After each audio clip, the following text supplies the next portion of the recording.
আমার খালি মনে হতো কি এই ছেলেটার চুল সুন্দর না। ওই ছেলেটার মুখ সুন্দর না। মুখে গন্ধ এগুলো এরকম না বাজে, বাজে চিন্তা মাথায় আসতো তো। ভালো লাগতো না। আমার হতে হবে সুন্দর তাহলে ঠিক আছে। কিন্তু আমার কাছে তখন মনে হয়েছিল ওহ মাই গড! আমাকে শিখিয়ে দিচ্ছে। তো থিংকিং তো ২ জিনিস। সাকিবের শাবনূরের লগে ছবি করার জন্য সাকিবের দিয়া একটা ছবি করামু, এই জন্য শাবনূরের পায়ে সুদ্ধা ধরছি। শাবনূর কি বুড়িয়ে গেছে? শাবনূর কি কম সুন্দর? শাবনূরের সঙ্গে ছবি করার জন্য দাঁড়ে দাঁড়ে ঘুরছি, পপির বাড়িতে গেছি, পপির মারে পায়ে ধরছি, তোর বাপেরে পায়ে ধরছি। আমাদের বাংলাদেশে কি অপবিশ্বাস নাই? আমাদের বাংলাদেশে কি বুবলি নাই? আমাদের বাংলাদেশে কি পরিমণি নাই?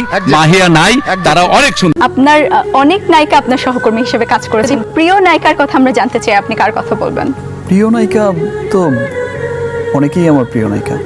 যেহেতু আমি অনেকের সাথে কাজ করেছি, সে তো আমি চাই না যে কোনো একজনের নাম বলে। হিসেবে কার কাজ ফাইন, বেশি তারপরে ভালো এই লেগেছে অনুষ্ঠানটা আমরা তো জানতে শেষ পারি। হয়ে যাবে আর 8 মিনিট পরেই টেলিফোনগুলো আসা শুরু হবে যে আমরা তাহলে প্রিয় ছিলাম না।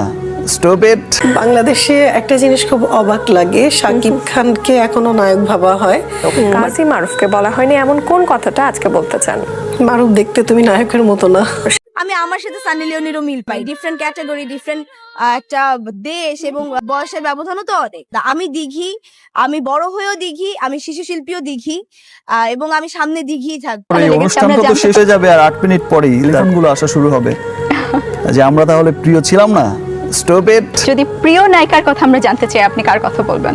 প্রিয় নায়িকা তো অনেকেই আমার প্রিয় নায়িকা। আমি চাই না যে কোনো একজনের নাম বলে। না, ডেফিনেটলি আপনি কাজের কথা তো বলতেই পারেন। আপনার সাথে আপনার সহকর্মী হিসেবে কার ফাইন, কাজ বেশি তারপরে ভালো? টেলিফোনগুলো আসা শুরু হবে যে আমরা তাহলে প্রিয় ছিলাম না। Stop it.